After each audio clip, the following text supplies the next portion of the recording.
When a man thinks and expresses his ideas, he gives meaning to communication. Every word spoken and every action taken results in a certain change. To have an effective communication, one must deliver his message and intentions clearly.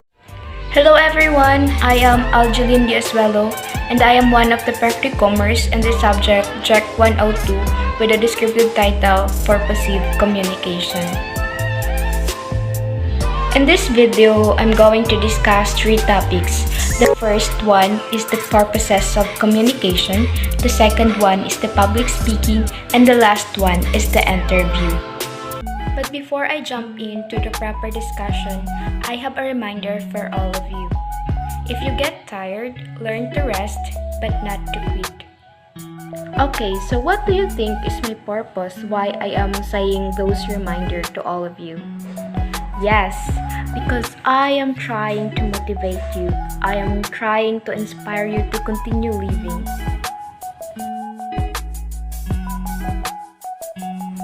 One basic requirement for oral communication or even in written communication is to know your purpose. So I'll be presenting the following, the common purposes of communication. The first purpose is informative, from the word itself, inform, which is to convey information factually. It's either in a written form or in an oral form. This informative purpose of communication includes facts, relevant examples, and important details in your work. So, here are some tips to consider in doing or in performing informative communication. First, you have to stick to the facts. This means that you have to properly document all your claims based on the various sources that you have used. The second one is avoid repetition. What does it mean? It means that since you are explaining in detailing facts, no listener or either a reader would like to hear or read some information presented in your work. Next is to make it clear. It means that you have to follow the basic paragraph pattern by introducing your subject, and then you have to develop it through your examples and details that will lead the reader or the listener to your relevant conclusion. Consider this as an example. The Department of Education and Department of Health have agreed to pilot face-to-face classes in some schools classified under low-risk areas. Another purpose of communication is persuasive. So what is persuasive? Persuasive is when you are pushing an idea and you are convincing the people or the reader to support the idea that you want to convey. This kind of discourse requires you to be mindful of your choice of words. You should also be strong enough to convince other people, but also you have to be soft enough to be relatable. So here are some tips in doing a persuasive presentation. First is you have to be objective but subjective. It means that you have to make sure that your subjective point is coming across, but you have to always make sure that what you want to convey is backed up by objective claims from sources. Next is you have to use your brain and not your heart. When writing with your emotions, you make your presentation too subjective, and the readers may think that you, as a writer, have your own prejudices. Another is you have to cite. Always give credit where credit is due, especially to your sources of information. Consider this funny persuasion as an example.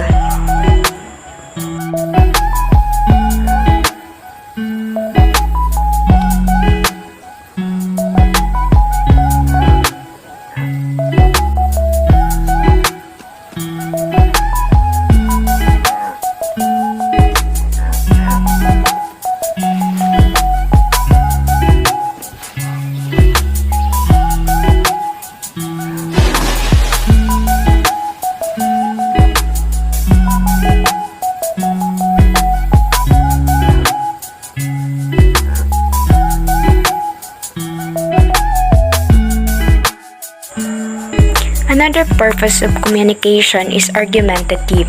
So what is argumentative? From the word itself, argument. So an argument, it is a logical and reasoned way to demonstrate one's point of view, belief, conclusion, or even a position. And argumentation, therefore, you need to make a claim, and you need to defend your claim by supporting it with facts and evidences from varied and credible sources.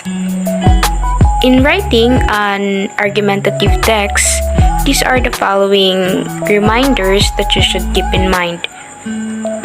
First is it's a one-way debate. It means you have to make sure that your claim is bulletproof. Meaning, whatever counterclaim that you assume that can made should be addressed to your work.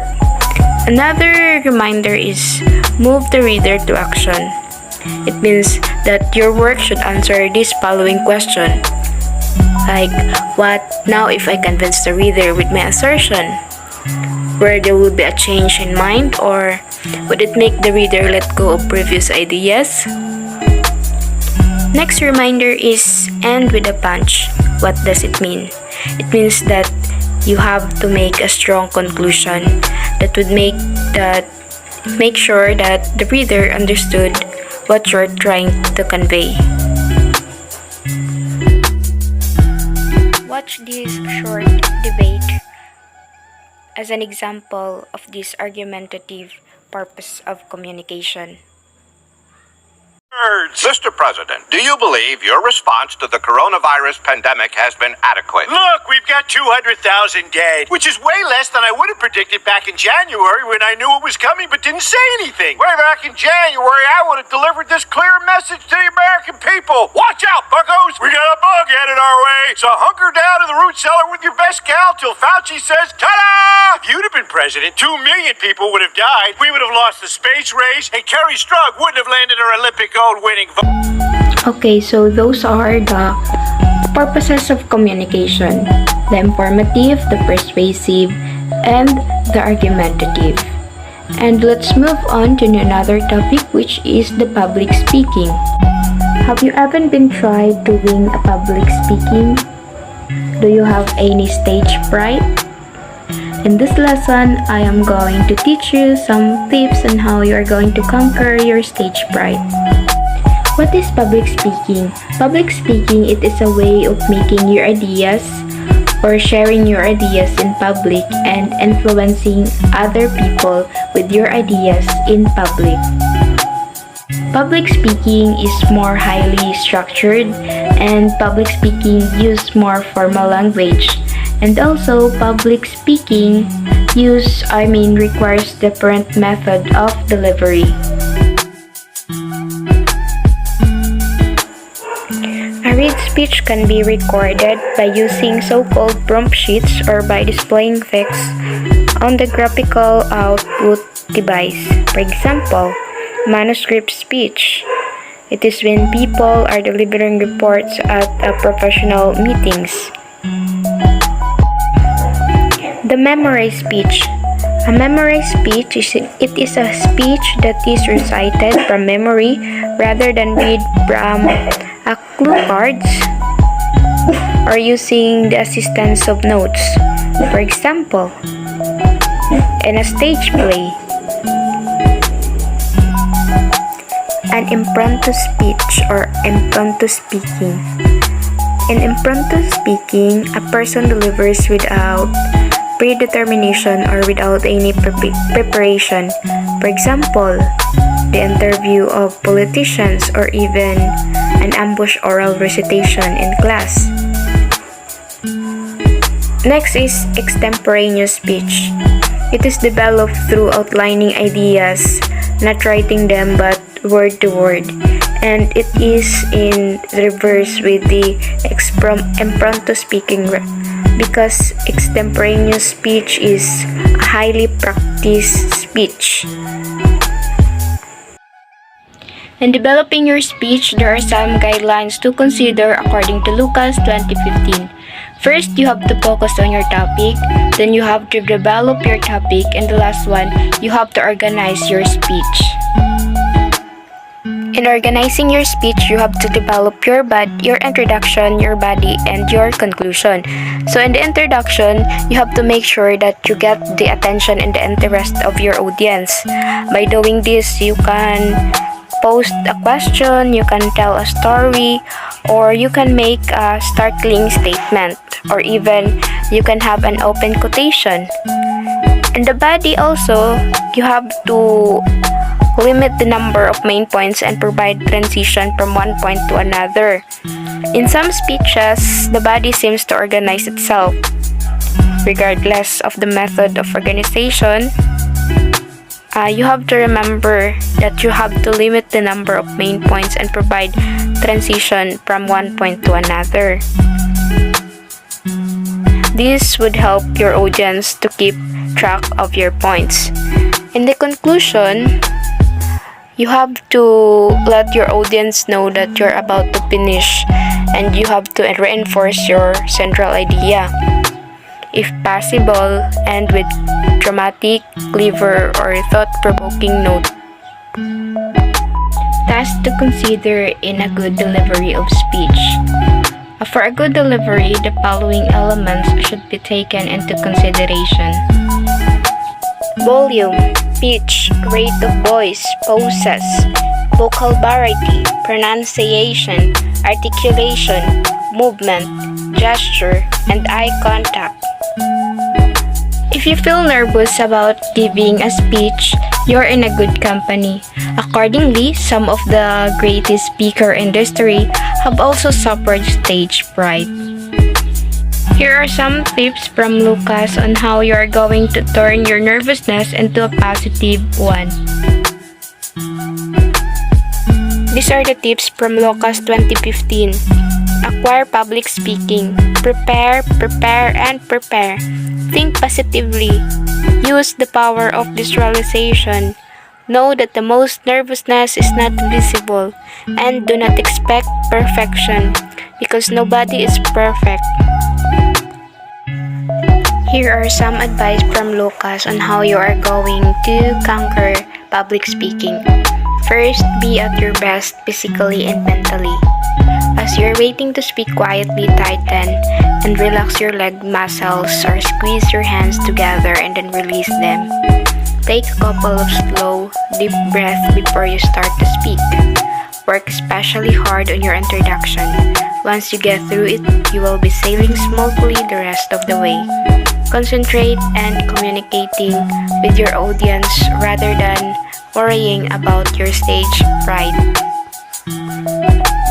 Since we're done discussing the public speaking, let's move on to another topic, which is the interview. So what is interview? So an interview, it is a two-party interaction by which one party has a specific, serious purpose and that usually involve question and answer portion. The success of an interview depends on several factors. So these are the following advices from Adler that will help you to have a successful interview. First one, you have to define your goal. Then you have to identify, internalize the other party and respondents. Then you have to prepare a list of topics. Then choose the best interview structure.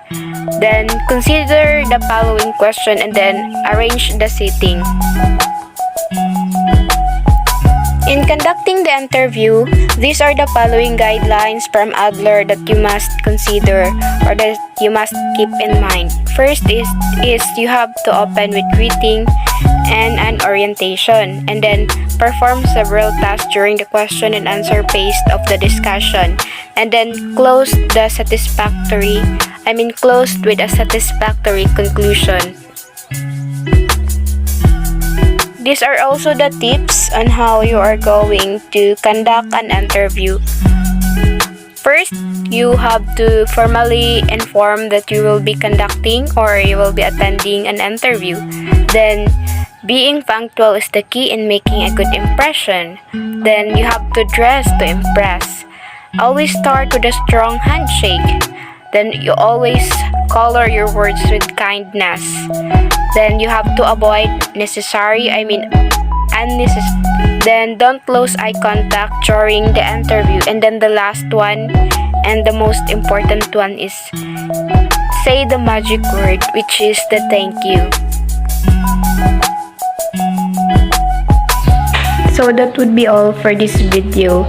Stay tuned for my next video lecture. Thank you everyone. God bless.